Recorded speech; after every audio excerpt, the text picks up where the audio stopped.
Do you think, with what we are going to talk about today, that I will have to bleep out the most words in this podcast of all my podcasts I've done?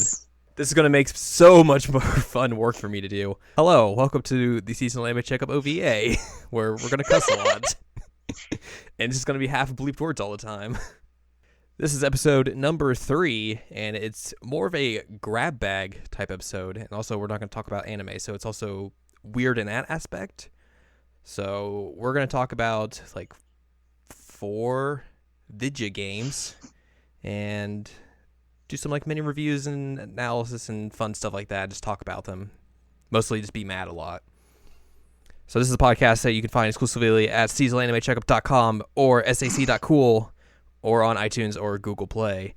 And like the previous 2 episodes, I'm joined once again by my friend and yours, video game historian Anne Ladyem. Hi, Hello. I'm everybody's friend. Yay. Yep. So, like I said, we're going to talk about some video games. We're going to talk about World of Final Fantasy, Root Letter, the Final Fantasy 15 Judgment Disc demo that's only available in Japan, and the recent news surrounding the localized version of Persona 5. There's going to be a lot of sighing in this episode. So, we've played through half these games. We played through A World of Final Fantasy and Root Letter. I played through Judgment Disc, and then we're just going to react to the Persona 5 news, because that's the only way we know how to do Hey, wait, things. I was involved with the Judgment Disc. Oh, yeah, that is. I mean, I played it. You watched me play it. And we kind of just commentated over it, which, yeah, we'll get to that later on. But let's start things off with World of Final Fantasy, which came out last month? Sounds right. Sounds right, on the PlayStation 4, Xbox 360, or not, it wasn't on Nope. Xbox, never mind. What am I talking about? On the Vita. And I think that's the only 2 places it's on. So, that's a game. For record, we both played it on the PlayStation 4. That's true. And it's basically like a weird fan service nod to like the history of Final Fantasy. It's like, here's all these random locations and characters from most of the mainline games. There's like some weird exclusions. Like, I think like 2 isn't in there. There isn't anything from 12. I think that might be the only ones that are just randomly not in there. And then for some reason, they're like, here, have some Dirge of Cerberus. Which, like, what? Right. Why? And it's basically, it's like, I don't know, you go, it's almost a Pokemon-esque game where you go and collect monsters from the Final Fantasy universe and use them to battle and all that sort of stuff. I mean, the best way I think I could describe it is Pokemon meets Jenga meets Final Fantasy. The Jenga part would be real confusing if you have not played the game, but it totally makes sense, considering in the battles you have to stack like you and the creatures, monsters you want to fight with. So it's like either like you're in the middle or at the bottom, and if like they fall over, you can fall over if you get like toppled and stuff like that. So that's the Jenga aspect. You're not like pulling people apart though. That would be real weird. That would put a whole new element to this game. I'm not sure I want to delve into. So man, like, I felt like this game was good for like the first half. It may not have been great, but it was like it was tolerable. Yeah, there was there's aspects of the game that I didn't like.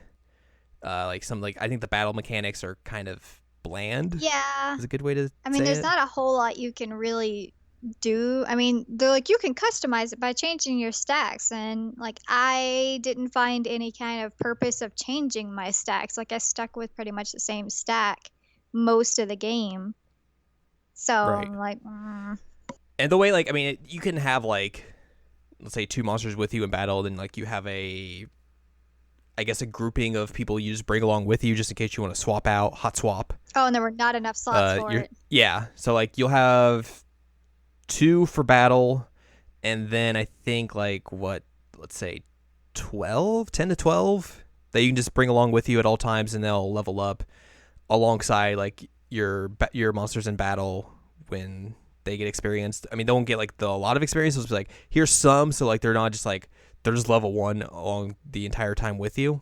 But like I mentioned this to you when we were playing it, like There was another game that came out this year called Digimon Story Cyber Sleuth, which featured that style of mechanic as well, whereas like you get to have 3 Digimon out in battle, and then you have like a couple that are not in battle, but they'll gain experience as well.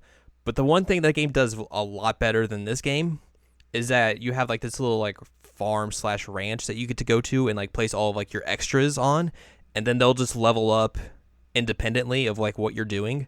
So like you can just come back and check on them and be like, okay, well this one's leveled up, I can evolve it now, and then just keep it there and keep it leveling up and evolving for that stuff. And then like it's just simple like that. But with this game, whenever you pretty much have like a group that's leveled up, you know, alongside your level, there's not really a good opportunity to like switch out and try and experiment with other stuff, because you'll have like a crap load of other monsters that'll just be like off in like the case. The case, and they'll just be stuck at level 1. They don't get to level independently or anything. It's just, and like it never really felt beneficial to like pull someone new out. And also it was like something cool that I got. But like even then it's just like they're not going to level, and it's just going to hinder me more to pull these out and switch them than just to keep with what I have already. Well, and you have to keep certain ones with you because they have like field moves, which, you know, that ends up taking up a bunch of slots because you have to have the ice one, you have to have the fire one, you have to have the breaking one. It takes up so many slots for no good reason. And then like it ended up biting you in the butt that you couldn't have anybody farm, because at the end when they're like, well, you can't use this one character. Right. Okay, great. Now I don't have this other kind of character I can use. Awesome. Now what do I do? Just good choices all around with the game design. Clearly. I mean, it could have been decent, and it really was at least somewhat fun for a while. And I did like some of the cameos. I will make a point to say though, there are lots of remixes of pretty famous Final Fantasy songs, and then some of them are really, really good, and then some of them are atrociously bad. And it was very, very frustrating for me. Like one of my, you know this, they don't know this. Are we really friends, people? But Final Fantasy VIII has one of my favorite soundtracks ever. And they're like, here, you have Squall. Do you want Don't Be Afraid? Because it's one of the greatest battle themes ever. And they put like these weird squeaking sounds in it. I'm like, what is this nonsense? I don't want to listen to this. Ugh. I think like the weird Final Fantasy like integration into that game, where like they bring in like these little chibi versions of all the characters, that's probably like the best thing that this game has, especially when you could do side missions where like they just interact with each other outside of like, you know, the actual story of the game and like I think that was the most fun I had in the entire game, was like doing all the weird side missions. Oh, I did too. And like having Riku and Butts, whatever you want to call them, together was one of the funniest things, except for they didn't use Riku. That was real lame. But I was excited that Butts was there. This is a Butts podcast. Is it a Butts podcast? Okay. This is a Butts podcast. Only. Butts only. But there were some really good cameos and some really good scenes that integrated Final Fantasy moments. Like one of my absolute favorites was the one that was it was kind of a reference to Final Fantasy VI, where Cloud and Celeste are like, oh, let's do an opera. Yeah. And then Ultros is like, guess what, guys? Time to interrupt your opera. It was great. It was so much fun, but there were too few of those. And otherwise, like, the characters weren't all that well integrated into the actual story. They just kind of, like, appeared every once in a while. And you're like, oh, well, all right, there's Tidus. Hi, Tidus. Titus. He's gonna, and they make a Tidus laugh joke, which I missed. Yeah, somehow you missed. Like I was like, I got that. And I was like, wow, they went there, and like I told you about it. And you're like, I didn't get that. What are you talking about? Like I got them talking like every other part of that scene, and somehow I missed that part. I was real upset by it. And that I think kind of goes into like another aspect of this game where like some of the writing is really good, where it's like. Where it can be like self-referential and be like, oh, we're basically in a video game. Like they don't take themselves seriously. It's later on when they actually try and implement a story into this game. That's when it falls off the wagon real bad. It goes into Kingdom Heartsville real quick, and you're like, well, It was good while it lasted. Now it's just nonsense. Complete and utter nonsense. And a lot of like the flavor text on the monsters, like the descriptions of them, are just so good. Like there's one that references Punch Out of all things, just randomly. And it's like, all right, sure, okay. Well, there's the one that's like, it talks about the Chocobros. It's like, don't call them that. And it was wonderful. Yeah. I'm like, oh man, nice. That was my favorite part of the entire game, was just reading the text that comes up when you catch a new monster. Legit, that was my favorite part. That, and they had like what was it called in the twins room? Where you could go and look at the like descriptions of the characters. Who's who? Yeah, okay, that sounds right. It was like this big book of like, oh, here's all the characters and how they are implemented into the story, and then their side stories and all that had stuff. Some good ones, like the whole thing with like Ifrit being one of the ones that most people know from Final Fantasy because he's one of the first ones that they get. Yeah. So that part of the writing was good. The original story part of it was not. I think before we get into that, like, kudos to them for getting a lot of like the original voice cast back for this game impressed. For a lot of like the Final Fantasy characters. Yeah, like I remember you telling me like you didn't think they were gonna get the voice. Yeah, for Riku, and it was like, oh no, she's totally in here. Like everyone who's basically voiced a mainline Final Fantasy character from like 7 onwards. Well, I guess that technically makes sense. Like it's all the same cast. Even Troy Baker was there, which even though it's a character, like good on him for coming back, I guess. Yeah, I was real surprised about that one because old T-Bakes has been very big in the voice acting business, let's say. Leaving us all behind. So I was like, oh, they're probably just gonna get Matt Mercer for this, and it's like, nope, that's Troy Baker. Let's talk about that story. Do we have to? Yeah. Oh. So I guess spoilers, just in case. I mean, if they came into this not realizing there were going to be spoilers, then like. Yeah, I guess that's fair. So like the first half of the story is basically like, oh, these twins have amnesia. They don't know what's happening, but they get sent into this other world where a bunch of Final Fantasy characters and the Mirage Masters. It's almost Tokyo Mirage Sessions at that point as well. They get sent there by like this random girl who like shows up at the very beginning and then never shows up again till the very end. There's still no explanation as to who she actually was or why she mattered. None. Nope. Zero. So the first half is basically like, oh, they're trying to figure out what exactly is going on, why they need to get their memories back, something about their mom. And then like before the fake out ending, it's basically like, oh, well, you remember those villains? Yeah, that's your parents. Well, you killed them. Sucks to be you. Also, you kind of sucked in your past life that you don't remember. Like, you guys were real buttheads. They were such assholes. They were mean, and they let the whole power of the Mirage Mastery go to their head, and like, we can do anything. Let's open up this Chaos Gate. This is going to be fun, right, tee-hee-hee? Let's steal our friend's power just to do that. Oh, we're such an asshole to them. And then, like, they show up again, they're like, and they're like, what did we do? It was bad. It was real bad. And then they did the fake out ending. Which, I mean, to be fair, they kind of did address that and being like, this would be a real bad way for this game to end. But then the game ends and it's still not that great of an ending. No, it's really not. And I feel like I put in way too much effort in the post-game to, like, fix the ending to get the ending that we got. Like, the true ending still blows. It's real bad. So basically, you kind of do the same thing that you did in the fake out ending. So you have to fight like your mom and dad again. They still die, even though you beat the crap out of them. And then you fight the actual final boss, which that boss, you could tell a boss fight is real bad when it's either painstakingly difficult, like I experienced and we both experienced when we first tried to fight it, or you can exploit the hell out of it and make it super easy. There's just like no fine line in between there. It's like when we first started fighting that thing, like it would just completely destroy us with status effects and all that sort of stuff. Well, to be fair, my first time playing it, I got him down to where he had no HP in his bar and he still killed me. You did, which I don't know how you did, considering like how many times I struggled with it. I'm hard-headed, that's why. Apparently. And then you came up with the idea to go get like an anti-confusion accessory from the girl with no name, which still there's another character that no explanation. Which I didn't even know you could buy those until you said that. I was like, oh, that would probably make sense. So you put that thing on, and then also there's an exploit where like if you get it like down to around like half health, it just becomes weak to all magic for no reason.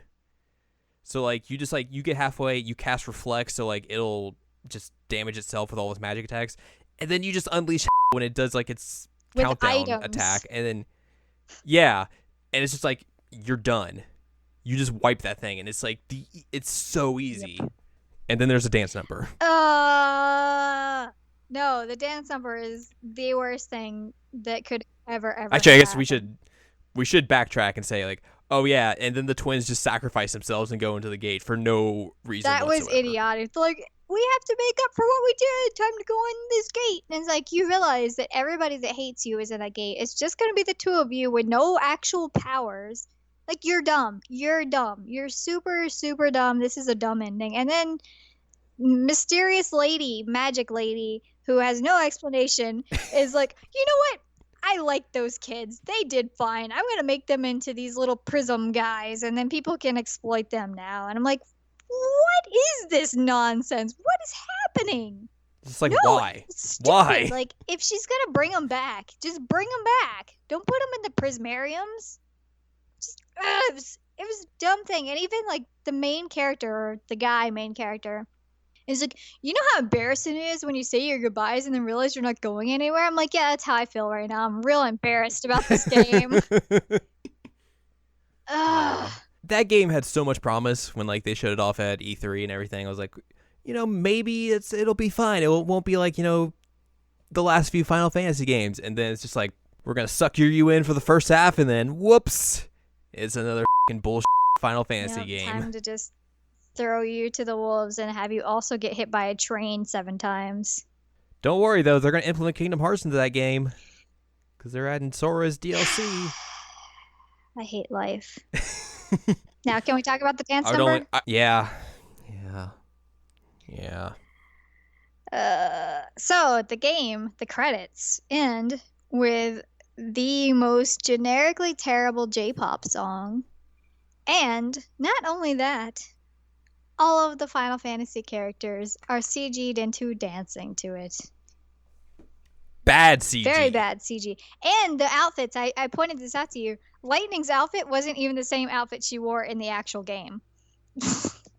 She regressed back 2 games and got their first outfit. She did, and I'm like, what is happening? Seeing Squall dance is like one of the most mind-crushing things that has ever happened to me. Or Cloud. I mean, no, because I can see Cloud doing it. I mean, he dressed in a dress, so you know he does things when they need to get done. But Squall, I mean, for one of the key points in the whole Waltz for the Moon thing is he doesn't dance. He's embarrassed to dance. And 2, like, it's Squall. This isn't his character. And now you have him like popping his hips and shit. And I'm like, what is happening?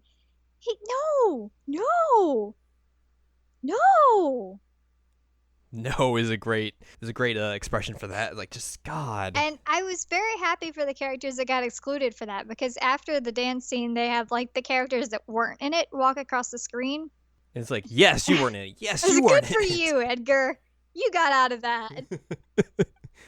It was embarrassing. Like, I am a grown adult woman, and I don't want to have to watch that kind of thing because, you know, people already make fun of people who play video games, and if somebody were to walk in on me watching that, like, that would be more embarrassing than if somebody watched me play, I don't know, I don't even want to finish that sentence.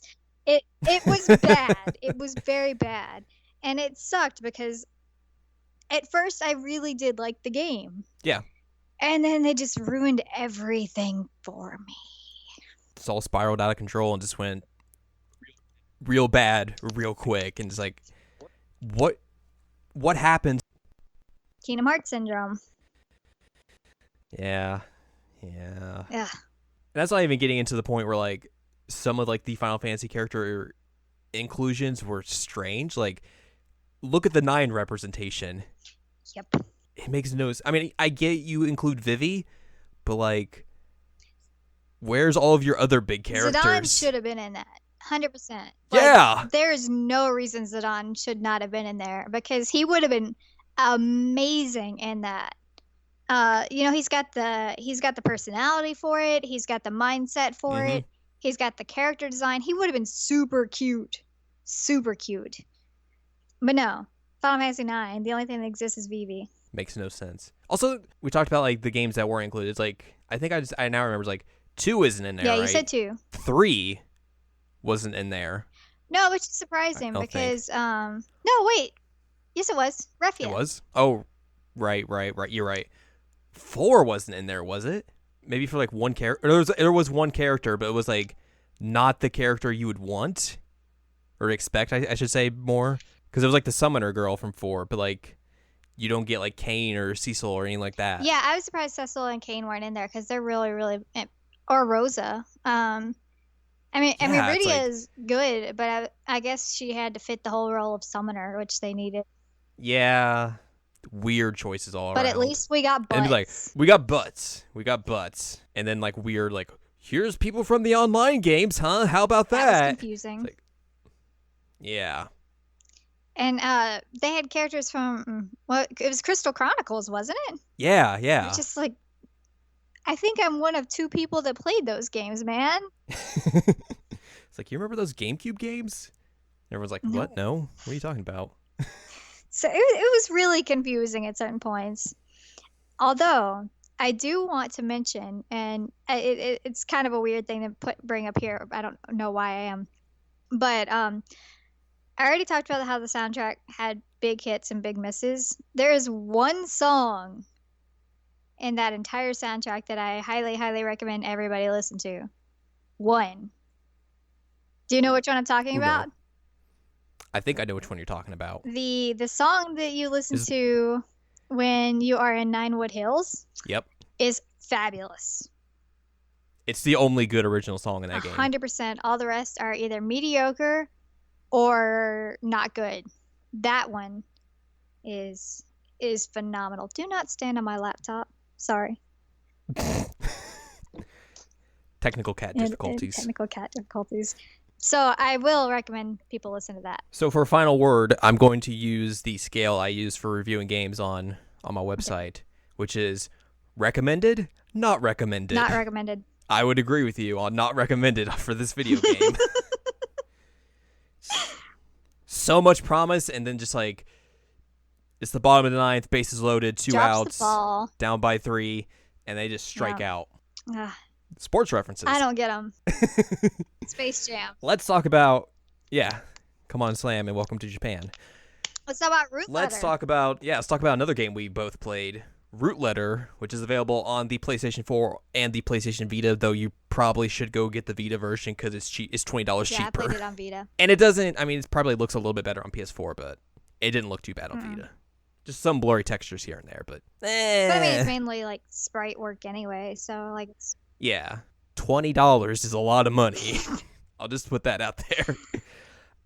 So, Root Letter is a visual novel / adventure / investigation game in the lieu of like Danganronpa and Ace Attorney, which I just like randomly stumbled upon in the Japanese PSN store, browsing about as you normally do. As you normally do. Yeah. And I was like, this game looks kind of intriguing. I'll download this demo, and kind of played through it, not really understanding anything that was going on, but like I read the premise where it was like, so you were a pen pal with this girl like 15 years ago, I think they say? And then like you go back home for some reason and you find like all the letters that she sent you, along with a mysterious bonus letter that was never supposedly sent to you. And it's like, I killed someone, can't talk to you anymore, later. And then basically you're like, oh, I'm going to go to where she went to high school and all that stuff and try and figure out what the happened. And that's basically what you do in the game. Yes. You go and find all the people that she mentioned throughout the letters, and you have to make them admit that they are the person that you think they are, which leads to some hilarious results, like you calling somebody to their face and then getting upset that they're offended. Yeah. Especially when that was not the person you were looking for. But I like this game for the most part.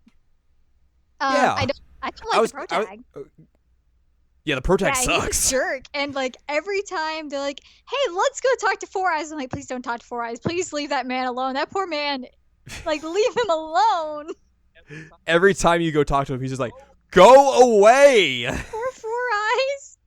It's like, I mean, I get you have to be like persuasive in a way to like get these people to open up because they're real like closeted and shut about like what happened and everything. But like he does it in such an asshole way for everyone. He does, and I mean, like we know via playing Ace Attorney that like you can get people to open up without being an hat. Yeah, like, Phoenix and Apollo do it all the time. No, this guy is just like, I hate you. I hate everything. You're a terrible person. You've done everything wrong, and like just picks on every single insecurity that these people have, trying to get them to just admit that they're the person in a letter from 15 years ago and they went to high school with this girl. Like, yeah. Man, this is weird. And then like through like the first half, it's everyone afterwards is like, so you went to high school with this girl, right? They're like, no. I don't know what you're talking about. And every time it's like, ah! Just tell me. I know you know. And they're like, nope, gotta go. Something came up. But I did really enjoy the story because, you know, they're constantly throwing things at you, and like I don't know where the story's going, and so they did a good job of keeping it a mystery and keeping you strung along. And it's great because there are multiple endings. The positive is you can skip through several chapters except for 8, which is a major flaw. Yeah, that's like the one bad thing about this game is that you have to go through that chapter, which you could totally skip. Yeah, there's nothing that changes in that chapter that you couldn't skip. But the endings range from really, really great to really, really bad. And just strange. Yeah. You finish one, you're like, what? I think like the first ending is a real good like cliffhanger. It's like, oh, you almost met her, but whoops, just missed her. Right. The first one is a good one. The first one that we got, I don't know that it's necessarily the first one that everybody would get, but I think it was called like Cross Paths. Yeah. And so it answers a lot of questions that you have, but not everything. And then it's like, well, you know, she was here, but now she's gone. Good job. You inspired her to leave the country. Woo. Good for her, bad for you. Right. And so that one for me was a good one to get because it kept me intrigued and I wanted to know what was happening. Definitely. I think the best way to describe it is that there's 2 regular endings and 3 supernatural endings. Yeah, that is, I think, the only way to describe it. Which, man, the supernatural endings they're terrible. I mean, like, not that it makes the game bad, just that they're just out there. They're really, really strange. I think my personal favorite one was the possession one. Was that the everyone dies one? No, that was the cursed letter. The possession one was where the dead girl took over her body. Right. That was my favorite. And is that the one with like the creepy sprite you always like ran into, but some reason you don't think anything of? Okay, yeah. Yeah. That one's real weird. That was my favorite of the supernatural because basically your options are ghost possession, the cursed letter, and UFOs and aliens. Aliens. Which, I mean, they have a fake X-Files, Mulder and Scully in that game, so like, I guess they kind of had to go in that direction for at least one ending. They look just like them too.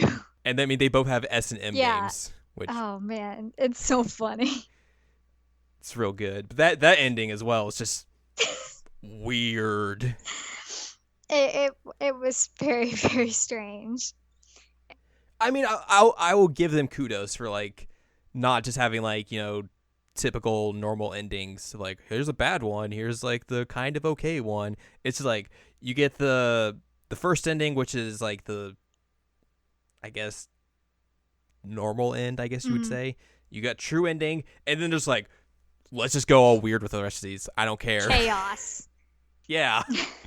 Well, and then I got the true ending before you did, and I remember Mm-hmm. texting you and basically just like squealing at you via text Yep. about how wonderful it was. And I was so I'm happy. sitting here watching fights, and I'm like, man, I want to play that ending. You make it sound like you're just watching two dudes fight on a street. Like, man, I should be playing I my mean, Vita. yeah. Close enough.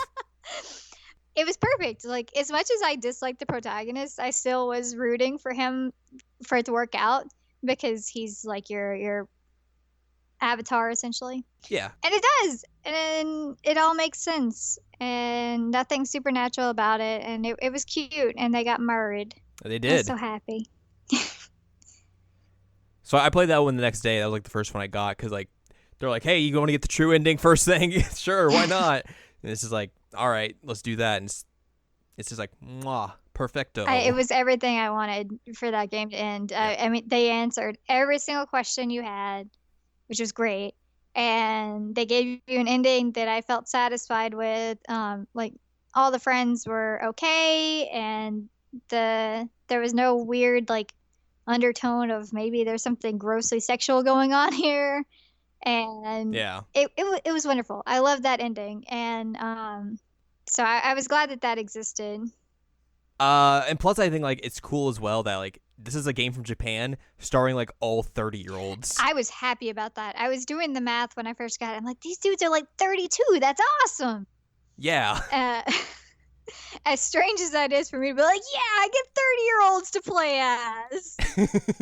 I was super. It's the rare exception considering like every other game is like, oh, I'm a Japanese teenager going into high school. Which I mean that game kind of has some of that obviously, but No, you're just 32 the going to high school.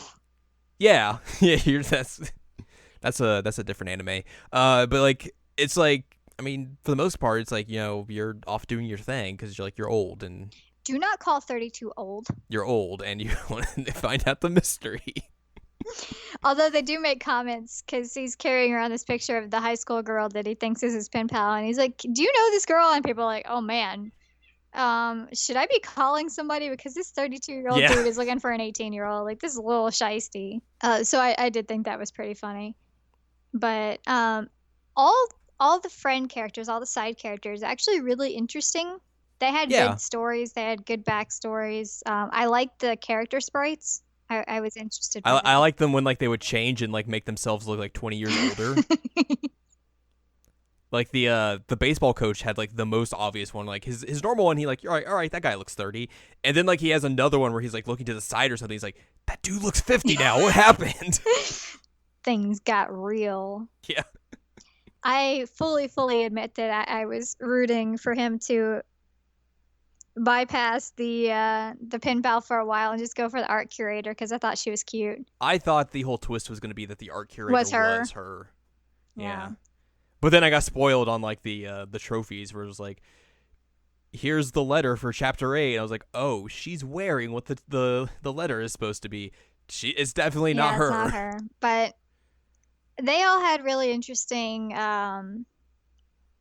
like reasons for keeping their secrets, and they had very distinct personalities. I mean, the fact that they were talking about Shorty wearing like the platform shoes is pretty entertaining.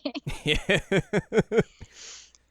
Right before he's trying to stick a knife into you. He was trying to shank us for way too long in that game.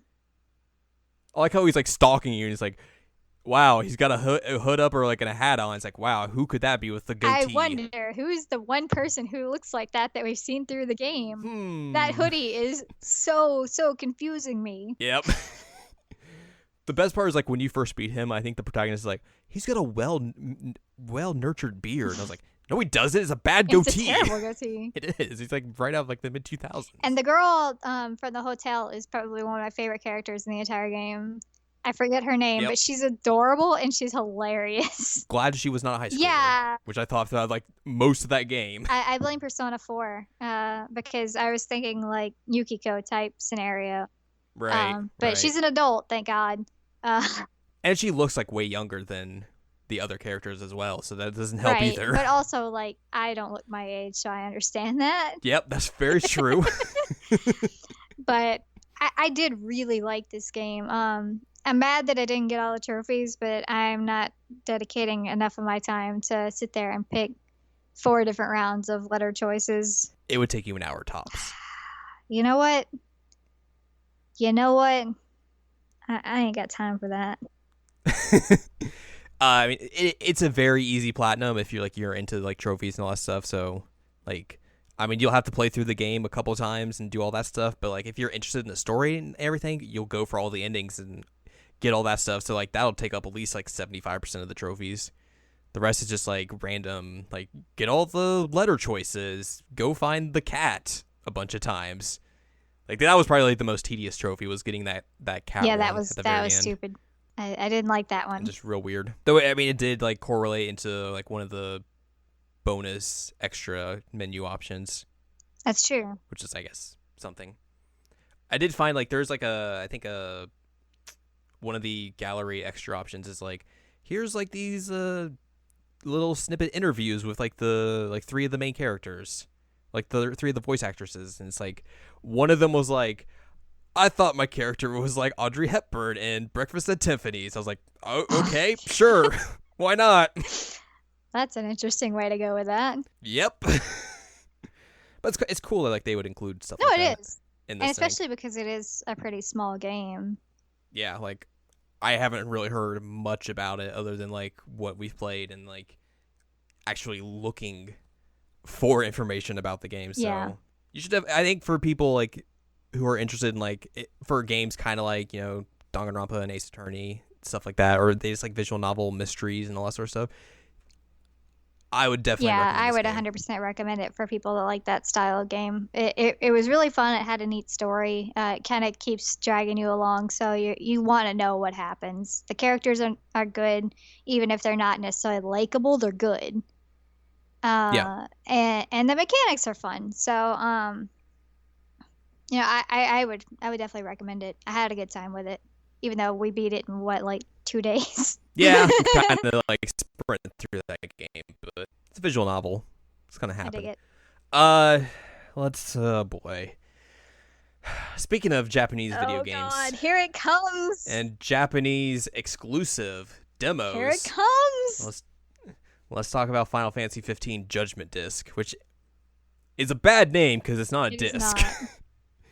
It's a 13 gig download that you can get off the Japanese PSN store right now. It's not coming to America as far as I know. Like I think that's a Japanese only exclusive, but it takes you kind of through the beginning of that game, I guess. And I guess we kind of mentioned this earlier, but as a clarification, he played through it and I watched the stream. I did. And we Yes. commentated on it with each other. So that's our familiarity with the demo. So you don't think that we're just talking out of our asses.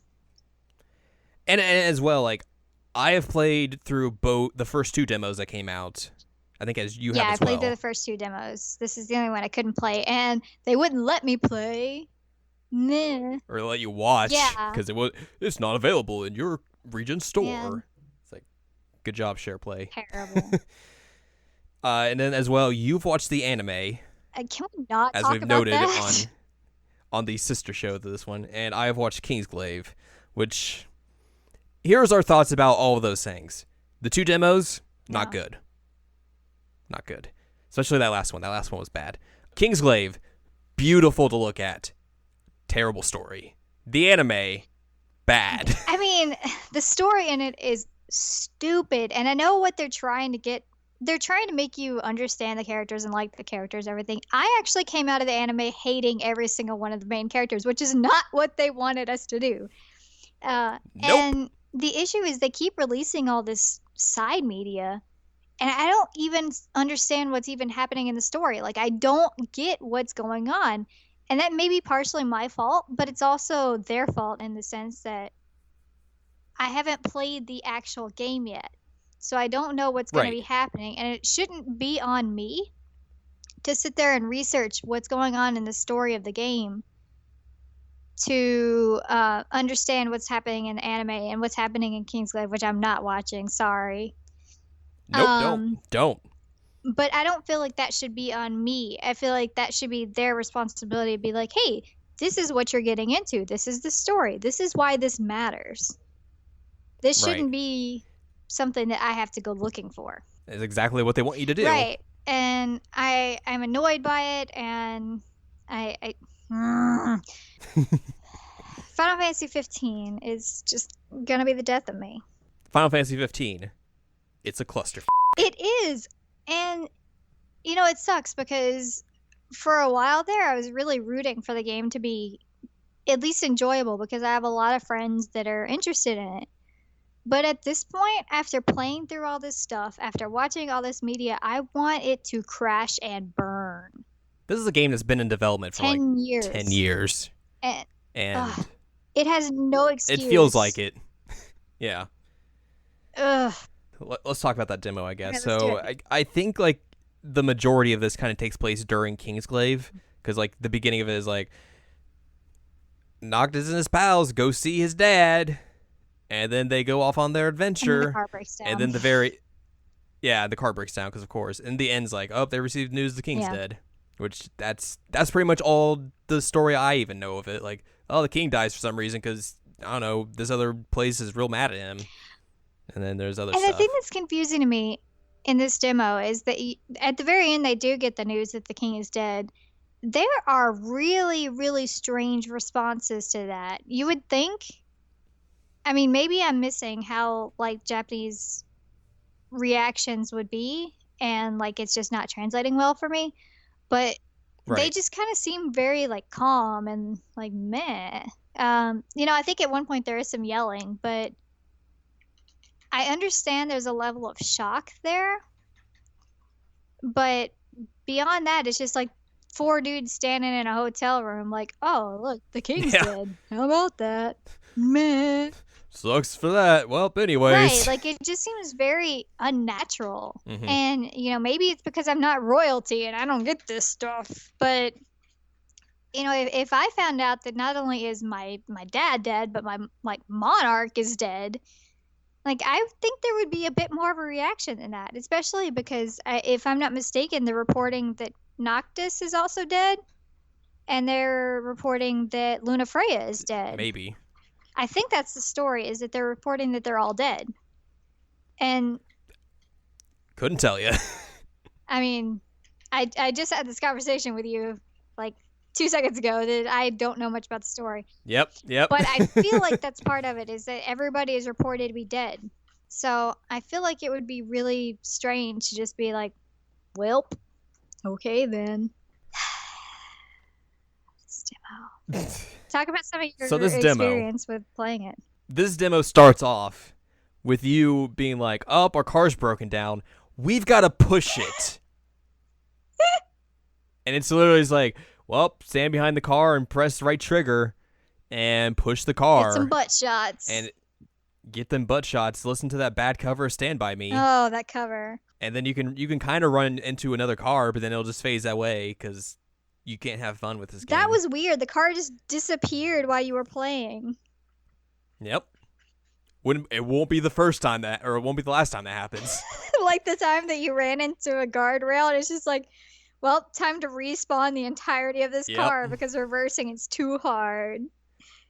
We'll get to that. So you get to like the garage where terrible designed female Cindy, whatever her dumb name is, and it's like, hey, look at my underwear. It's out. Look at my butt. Look at my booty shorts. And her boobs that don't even make sense. Boobs don't work like that, guys. For the last time, boobs do not function like that. You can have big boobs and they can show. Bikini tops do not give you support like that.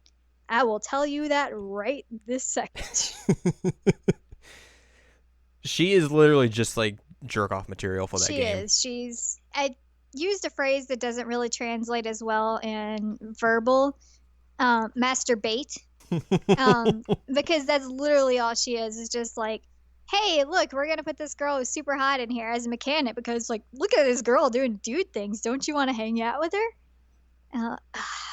Yeah, that's basically it. And even they got complaints about her character design. And they're like, no, you know, we're going to keep that because she chose to dress like that. I'm like, she didn't choose anything because she's not real. Bullshit is what that is. So anyway, you go meet this girl who's severely underdressed for being a mechanic, and Continue your story. So you go. You have to wait for the car to get repaired, obviously, because that's a fun gameplay mechanic. So you can go like buy stuff.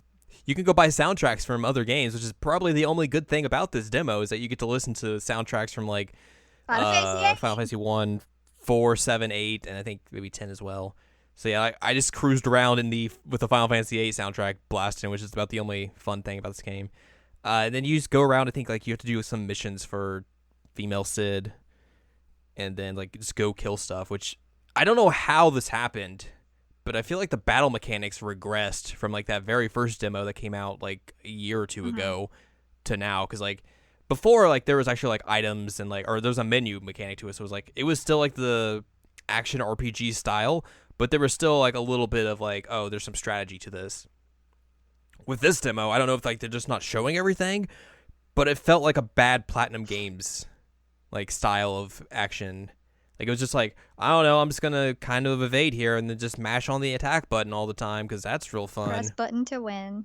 Essentially, that is it. Like there's no strategy to like the battles or anything. It was just like evade a couple times and then just mash the attack button and you'll win. It's weird. Press X to win. I mean, we mentioned like we both have played the previous demos, and that was the first thing that I really noticed when I was watching you play this is that like all that UI and everything's gone. It's weird. I mean, it's really, really a strange thing that they would take that all away. I don't know what they're trying to go for, but it just doesn't really make any sense anymore. And it's, I don't know, it didn't look fun. I mean, maybe I just missed something because like, you know, all the menus are in Japanese and everything, but like that just seems like a real bad idea to take away all that menu stuff, especially for a demo that's, you know, that's for a game that's coming out in a few weeks. It's just, I mean, it didn't even, like, the combat didn't feel good. Like, you know, the way Platinum does, like, all their combat, like, everything feels good. Right, it's because, like, you know, you got, like, all these combos and stuff.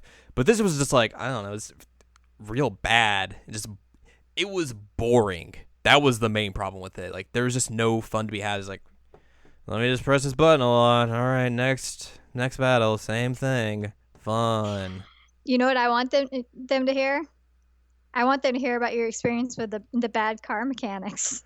Not the actual mechanics that were working on the car, but the control mechanics. Dude. The one thing I wanted to get out of this demo, which is what they haven't done in the previous two, was to see what the car was. And like to be able to drive the car. Which is a big proponent of this video game, is like, oh, you're on a road trip with your Chocobros, dressed in leather, going out in the desert, because that's a good idea. They're going to have such bad swamps. Like, such bad swamps. Do not wear leather in the desert. It's a terrible idea. And the whole thing is like, oh, you have this car, and that's how you get around from place to place instead of just walking around or having like an overworld map and all that stuff. So you do like the missions for Sid, or female Sid, and then you come back and you get the car. I'm like, all right, finally. Let's see how they've done like the driving mechanics for this game, because clearly it's got to be something good. Like, I mean, it'd probably be bad. Like, I bet the car is not going to drive well. It's probably not going to be the best considering it's been 10 years in development, but maybe it'll be at least somewhat fun. You don't get to drive the car. I mean, you get to go in the car. You get to be in it when it is going on the road. You have no control of that car except for like maybe a tiny bit of steering, but other than that, it is literally just an on rails car that just takes you from point A to point B. You don't have any free roam abilities with that car unless that's actually in the game. They're just not showing it yet. But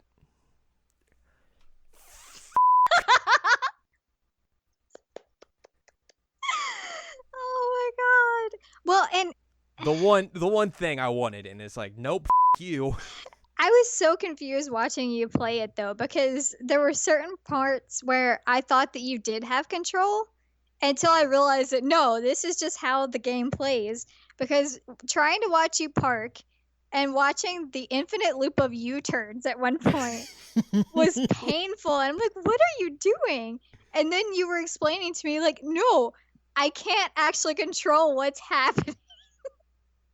The parking is so bad because they'll be like, all right, you want the first time Like, you get the car. It's like, all right, drive to this hotel, and you'll do something, whatever. So you have to drive. It wants you to park in the parking lot. But to do that, you have to, like, press the park button when, like, you're close to it. But sometimes the car would just be like, nah, let's just drive ahead and then just park on the side of the road. And it's like, okay, well, I can't finish the mission like that, or I can't even get to talk to this guy because I have to get into that parking spot, which isn't even a really good parking spot. Oh, and he parks so, like, terribly, and he parks sideways. Yeah. And like, oh my God, who gave this guy control of the car? So I spent like 5 minutes trying to park. It was embarrassing. And it was basically me just doing U-turns back and forth, and like, whoop, didn't do it this time. Let's try it again. Whoop, U-turn up, no, didn't do it this time. And then finally it happened, and I was like, well, that was totally worth it. And then essentially he's like, okay, go to this little pier area. The gas and I was like, station. Okay. Yeah. So it wants you to park next to a gas tank and to get gas. To get gas and all that stuff, because there's a fuel mechanic in this game, because that's a real smart idea to put in this video game. So I mentioned that it's a terrible idea that they have a fuel meter. Like, fuel is a big thing, but they don't have a meter on there to tell you what your stamina bar is. So, like, you don't know when you're running out of stamina, but you know when you're running out of gas. That's a good idea. Anyway, continue about your gas station. It wants you to park next to the gas tank. So, like, I go up there the first time, and it's like, all right, well, I'm just going to park next to the thing. It just pulled over the side of the road. And then there was the reversing part. You're like, hey, I'm going to go to the gas station. I'm going to press the park button. Nope, I'm going to reverse a mile down the road and then park it. I mean, eventually I got it the second time, but even still, I was like, that wasn't worth it. So, like, the time, like, I didn't get it next to the gas tank, I was like, nope, not even doing this. We're just going to the mission or whatever it is. Let's go.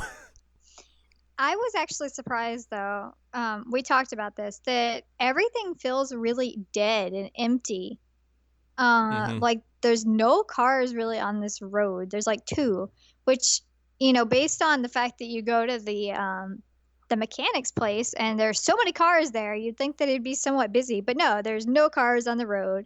And then when you get to the pier, there's not that many people. There are duplicates of people that are just hanging out next to each other. And it just feels really dead. And it's strange that would be considered okay at this point. Especially for such, like, this is supposed to be a huge open world game, I guess. Like, there's just not that many people out. And it just feels, it's like you said, it's so barren and empty. It doesn't make any sense. Well, especially, like, you know, when you go to the beach pier, like, that'd probably be a pretty popular spot. And it's like you walk, like, the length of, like, the pier to get to, like, the restaurant areas. Like, you'll run into, like, 3 people. Yeah, and one is a kid who wouldn't stop getting in the way. Who I would jump over. Which you can't jump on top of cars. You can't jump on top of cars when they're in the middle of the road. That's, like, I wanted to have some fun. Like, that's like open world 101. It's like, go let them have a little bit of fun. Let them jump on cars. But no, they're invisible walled. It's like, God. Oh, speaking of invisible, there was also that part where you had to go through the bird poo. And, like, the music started kicking up, like, oh, man, things about to happen. This is about to get real. And then the guy, like, the big demon that you're about to fight just disappeared. Just phased away. It just gone. It made no sense. Like, good job, Square Enix. And then, like you said earlier, I was trying to, I guess, turn off or something, and I just, like, crashed into, like, the median. And the game was like, oh, since this is an on-rails car, you don't have the ability to back up.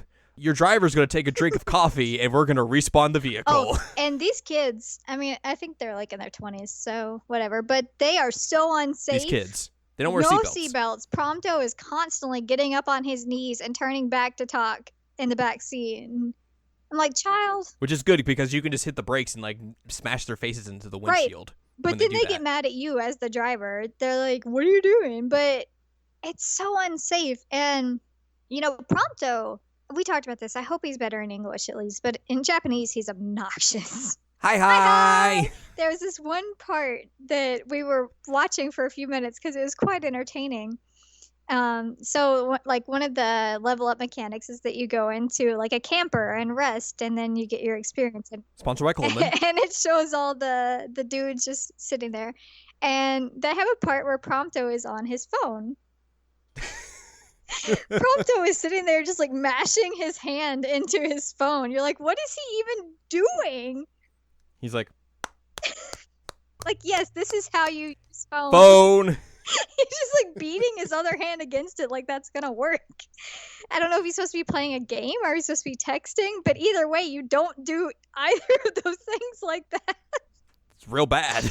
And they have Ignis with his gloves on, so I hope that he has those nice gloves that let you use touchscreen phones. And it's weird because I realized that his thumb is out. Yeah, that's the one thing. It's like, oh, I got my thumb he's sitting out, there like just in case. on his phone, and I don't know. It was bizarre. With Prompt over there just smashing his phone. I feel like that's the game. Prompto smashing things is like how I feel about the game. Yeah. Hi. 100%. Also, another good thing in that demo, that huge cup noodle billboard. Oh, right. Also, you didn't even one of the like few good things. You did not mention like the first like 15-20 minutes of it, which was you trying to figure out like the gameplay mechanics where the tutorial. Yeah. That tutorial is awful. How did you not mention that? I tried to block it out of my memory, I guess. Like, they give you a combat tutorial in that game, and it's like, it's so bad. Because, like, one of the things, like, oh, warp up to this point. Like, the warp thing is just so broken. Yeah, you had a part like, in the game. You'll be looking at where you want to warp to, and it's like, whoop, across the room. It's like, that is not what I wanted, no. Or just, like, 2 feet to the left. Or, like, the really bad stealth mechanics where it's like, okay, I have to come to a complete stop, then hit the button next to the thing I'm trying to stealth against, and then rainbows appear. Rainbows. Oh, and there was the guy who looked like he was straight out of Oblivion. Right. Some of those NPC character models are real bad. And then as well, like, there's some real rotten texture pop in. The mountains looked very bad. Which I guess I did read a report where they were going to patch that demo at some point. But why patch the demo? The fact that you have to patch a demo is such a bad sign. Yeah, it's like, come on. It's not good. I'm so frustrated by this game, and I really, really wanted to be on board because you know as well as I do, like, I'm a big fan of the older Final Fantasies. I'm a big, big fan. Mm-hmm. And so I hate seeing it become what it's become. Like, this does not look fun. It doesn't sound fun. And it just, you know, I heard the whole thing about, like, the 3-day fight. And I'm like, why? God. Why is that necessary? Why is it necessary to have a fight that takes 3 days? It's like they found out about free-to-play mechanics. They're like, maybe we could put this in our video game. I don't know. It's so annoying, and I don't really understand where they're trying to go with the game. I don't know if they do. Right, that may be the problem. It's, you know, it's supposed to be an RPG. You know, we've got dialogue choices now. Woo! But always pick right. Always pick right. You probably like insulted her mother, and probably that's what I was trying to do. Meanwhile, you just get like product placement everywhere and like dudes in bad leather outfits and on rails driving and press A to win or press X to win, whichever version you're playing. Like, I don't have faith in it anymore, and it sucks. This is the second game in this podcast alone by Square Enix, so we're like, you know, what the heck happened? Yeah. That's a great question. What did happen? Maybe it's just like, hey, maybe don't let your game be 10 years in development and think it's still going to be A-okay when it comes out. Like The Last Guardian's going to come out in a few weeks, and like that game's probably going to be bad too because that game's been in development for ever about the same time. Well, and it doesn't even have as big of a team. Yeah. So, you know, I don't have positive thoughts toward this game, and I know that it's probably going to get good reviews because it's a Final Fantasy game. We'll see, but we'll see. But my feelings going into its launch are not good. And like we said, like we have played. I mean, I've played all 3 demos now. You've played the first 2. We've consumed the supplemental media that is with the story, and everything about it has not wooed us in any sort of way to like wanting to buy this game. In fact, it's like it's pushed us me further further away. and further and further away. Actually, I mean, if we want to talk real talk, I had this pre-ordered. I had this game pre-ordered, and When, in 2006? nice. No, actually, even as late as to this year. What the I canceled my pre-order after playing or after watching the anime. Surprised it took you that long. I am too, but I mean, we're talking about how we were consuming the media of this game. That's not their goal, for me to cancel my pre-order because I dislike the character so strongly. Right. That says something to me anyway. I feel like, remember when they had that huge like event to unveil the release date and then they delayed it? Like that is this entire game's development in a nutshell. Get hyped. Oh wait, get hyped 4 months from now. Oh wait, no. Get hyped another 6 months from now. Oh, it's going to be another 3 years. 3 years, get hyped. Speaking of delays, I'm going to punch a wall. Let's talk about Persona 5 getting delayed till April 4th. You know what? I told you I finally had a Valentine's date. Finally. And I got ditched. And Atlas USA stood you up. It did. I got broken up with. I'm real bummed out. So, yeah, the game is being delayed for, I think, like 5 or 6 weeks due to localization issues. But don't worry, you're going to get dual audio for compensation. I'm so mad. I don't give a about the Japanese vocal track. I don't give a about it. Like, I mean, I've played the game already, so, like, I've heard it. Like, it's good. Do I want to play through it again in English? I want to hear the English dub. I have not played through the Japanese version, and I have been very closely following the dub news. And I'm really excited about the dub. I think they're doing a good job so far. There have been some weird things, like I think them calling Anne on is strange, but the voice actors they've gotten are really, really good, and it all sounds really good. So to me, it's like a huge slap in the face to these voice actors that they're like, oh, you know what? Good work that you're doing here, but clearly these people want the Japanese version, so we're going to delay it so that we can put that in. And you know this. I get real personally angry at people who are just adamantly against dubbing because, English voice actors get so much shit, and it is not an easy job. They deserve so much more respect that they do not get. And B, they do a good job. A lot of times they do a very, very good job, and people just don't care because it's not in Japanese, and that's bullshit. That's so annoying. And I get so mad at these people, and I see it constantly, especially because of the kind of media that I consume.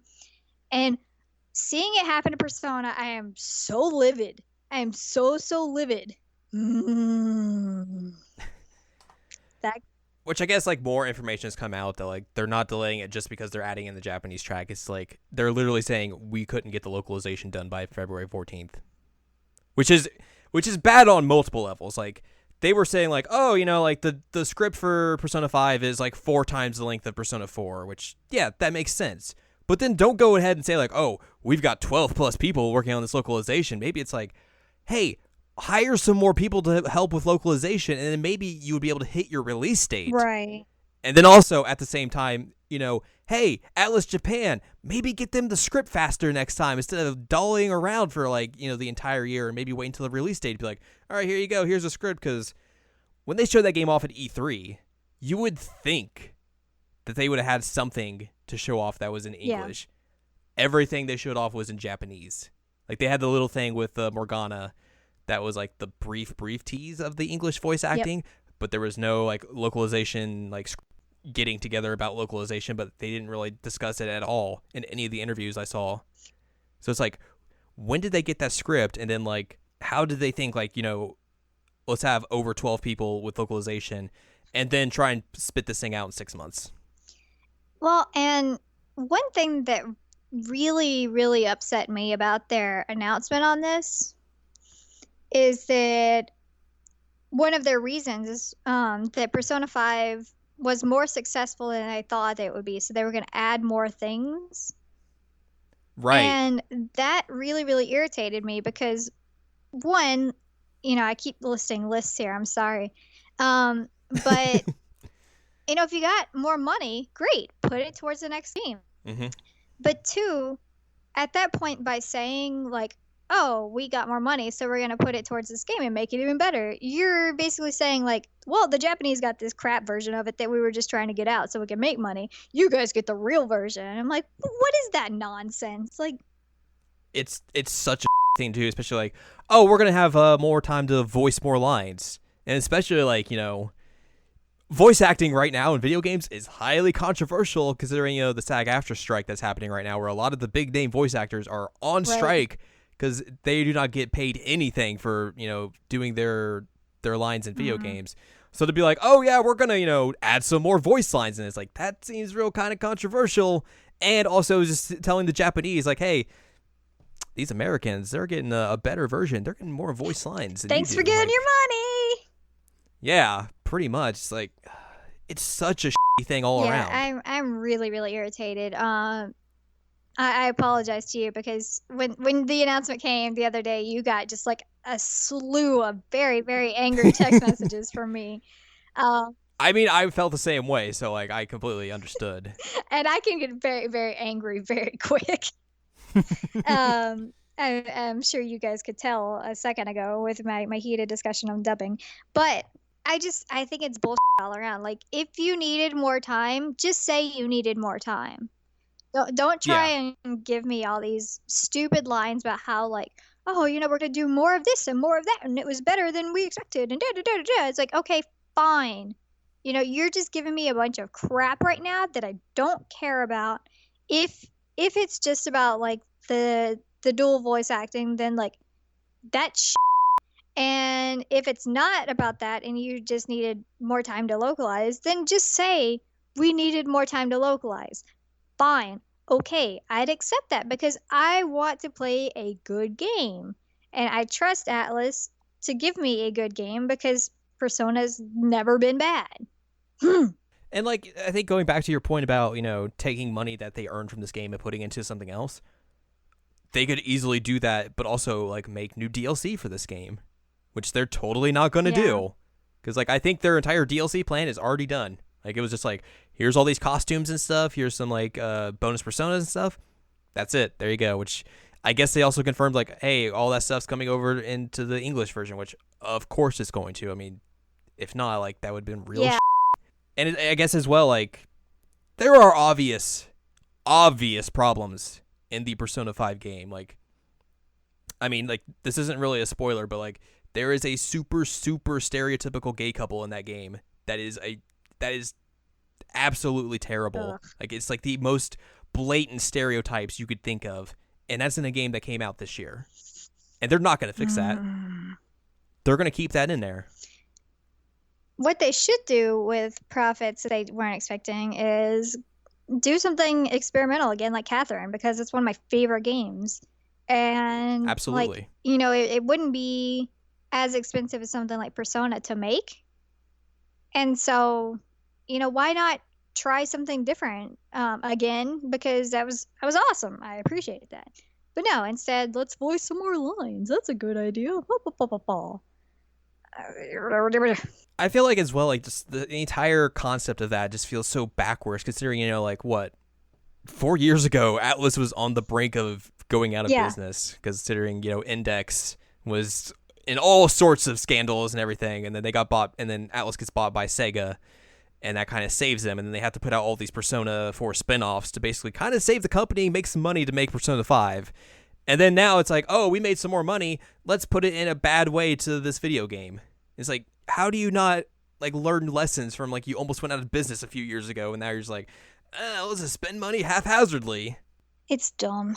It's real dumb. And, it sucks when companies that you really do like make really strange and bad decisions. Yeah. So don't let me down, Atlas. Don't do it. You already let... Don't become Square Enix, Don't Atlas. become Square Enix. We've had 2 things on this podcast alone that's bad about Square Enix. Don't become that, Atlas. Don't do it. I love you too much. Delays just suck. Like, I mean, for me, it's not that bad because I've already played the game. But for people like you and others who haven't, who aren't going to import the game, it's like, it's just bullshit. Like, they're just stringing you along and playing you. Like all those men in my life.